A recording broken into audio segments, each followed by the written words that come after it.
Bonjour, suite de l'apprentissage Motion 5, on a vu dans le dernier tutoriel, si vous les suivez dans l'ordre, les contours faits avec de l'aérographe. On va poursuivre ça avec des contours faits cette fois-ci d'images, un contour en image. Alors pour cela, on va commencer par tracer une ligne simple, comme ça, et puis on va l'encourber un petit peu, voilà, comme ça par exemple, et hop, ça va me suffire, hein. J'ai cette ligne-là. Peut-être l'agrandir un petit peu, voilà, comme ça. Et cette ligne-là, on va ici, vous voyez, passer de solide dans le contour à, non pas aérographe, mais image. Et vous voyez, l'image, il faut la poser ici. C'est ce qu'on appelle la source du pinceau, l'image. Ça va être ce qui va se remplacer, hein, l'aérographe qui était un petit rond. On va mettre une autre image. Alors on va la chercher par exemple, cette image dans la bibliothèque. Dans les formes, par exemple, ici, j'ai une étoile à 6 barres, voilà, très bien. Je viens la poser ici, mon étoile à 6 barres. Et je vais maintenant dans l'inspecteur, si je reviens ici sur ma courbe de Bézier, je vais me servir de l'étoile à 6 branches comme image. Donc je la prends, l'étoile à 6 branches, et je viens la poser là. Et si je regarde l'espacement ici, regardez de quoi est composée cette fois-ci ma ligne, je grandis un petit peu, vous voyez, elle est composée des petites étoiles, comme ça. Vous allez me dire, allez, cette étoile elle reste ici. Ben non, on va la cacher, on va faire comme ça, hein, pour l'effacer, on va décocher le groupe, ce qui n'empêche pas, vous le voyez ici, ma ligne faite d'étoiles de continuer à vivre, hein. Alors la couleur du pinceau, on peut ici, voilà, etc. On peut jouer sur la largeur, l'espacement, et puis exactement comme dans l'aérographe, on peut animer par le début et par la fin, donner une couleur jaune à ces étoiles. Et puis on va voir autre chose. Maintenant, on va voir qu'on peut mettre autre chose qu'une simple forme. On peut mettre par exemple, si je retourne dans la bibliothèque, des choses plus compliquées, comme par exemple ici, pourquoi pas une horloge, hein, c'est pas un élément ici, c'est un groupe d'éléments. Regardez cette horloge, elle est compliquée, c'est un groupe qui est composé de pas mal de choses, vous voyez, mais je peux de la même manière, encore une fois je la décoche ici pour pas la voir, hein, ce groupe je le décoche ici, mais je vais dans l'inspecteur et je vais m'en servir de ce groupe, et je retourne dans ma ligne ici, et à la place de l'étoile à 6 branches, je mets mon horloge, et regardez maintenant j'ai des horloges qui tournent ici en bas. Alors vous le voyez, on n'est pas obligé de mettre des formes, on peut mettre n'importe quel élément de contenu, et des objets animés, des groupes, etc. Voilà. Tout peut être utilisé, hein, comme source d'image pour créer des formes ou des lignes.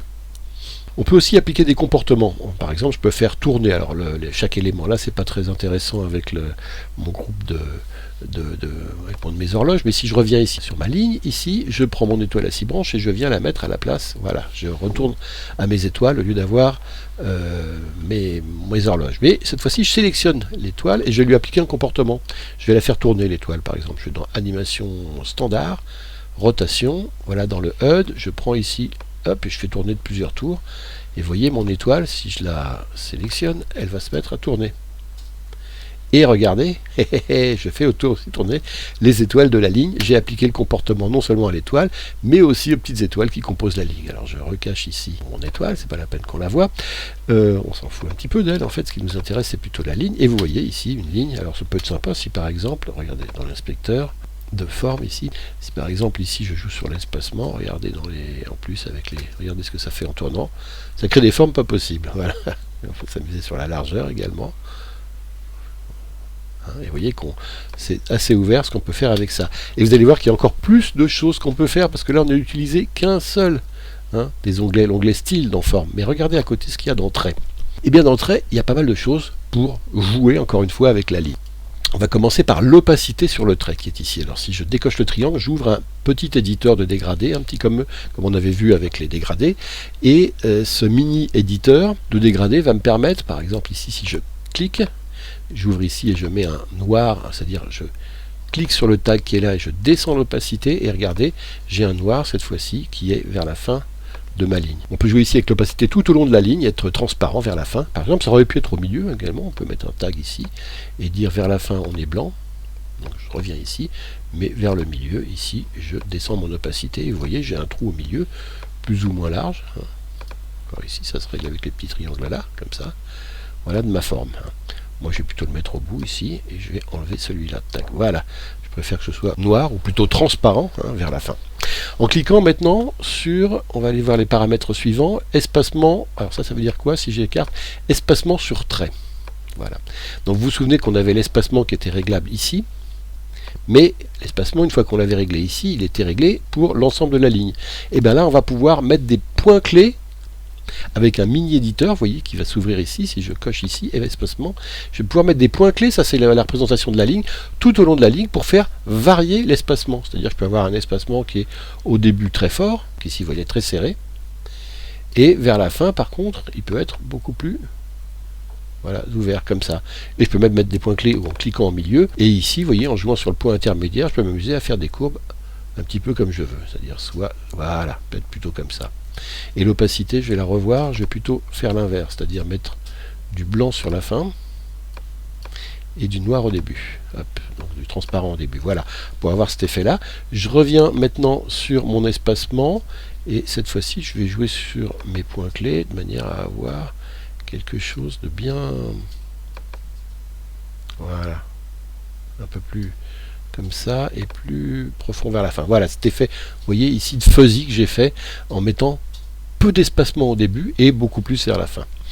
Donc, et là, vous voyez, encore une fois, on peut animer tout ça. Donc, voilà, là, j'ai joué sur l'espacement. Il faut savoir également qu'on peut ici, on a mis utiliser couleur du pinceau, mais on peut aussi faire couleur sur trait. Et dans ce cas-là, dans le mini-menu là, du haut, si on fait couleur sur trait, l'éditeur du dessous permet de jouer avec les couleurs au long de la forme. Vous voyez qu'ici, c'est bleu tout le long. Hein, et bien, par défaut, si je joue là-dessus, je vais faire un truc qui va être, hop, ici, je joue sur la couleur ici, jaune à la fin, et plutôt rouge au début. Alors, on va mettre ici, couleur de début, un rouge. Hop, vous voyez, mes étoiles, elles vont, je vais le prendre en haut plutôt, elles vont aller du rouge au jaune ici, de la même manière que j'ai réglé l'opacité tout à l'heure. Et il y a une troisième possibilité, c'est sélectionner dans la palette, et là, ça amène dans la couleur un peu d'aléatoire. Vous allez voir que là, pour le coup, j'ai mes deux couleurs ici, et qu'il y a une randomisation, un côté aléatoire sur les couleurs, qui vient se mettre ici sur le trait. Donc c'est moins ce qui me plaît, je vais peut-être plutôt faire... utiliser couleur sur trait, comme ça, c'était pas mal, ce rouge qui se transforme en jaune à la fin. Donc je ferme ici cette palette. On a vu l'espacement, de la même manière qu'on a joué sur l'espacement tout au long de la courbe, là on va jouer sur la largeur des étoiles tout au long de la courbe. On va dire par exemple qu'au début elles vont être plutôt assez petites, comme ça, et que vers la fin elles vont être comme ça. Alors, encore une fois, je peux aussi ici avec le petit crayon, je peux tracer ma propre courbe, c'est-à-dire que mes étoiles, je peux dire par exemple qu'elles vont être comme ça. Hop, avec plein de courbes.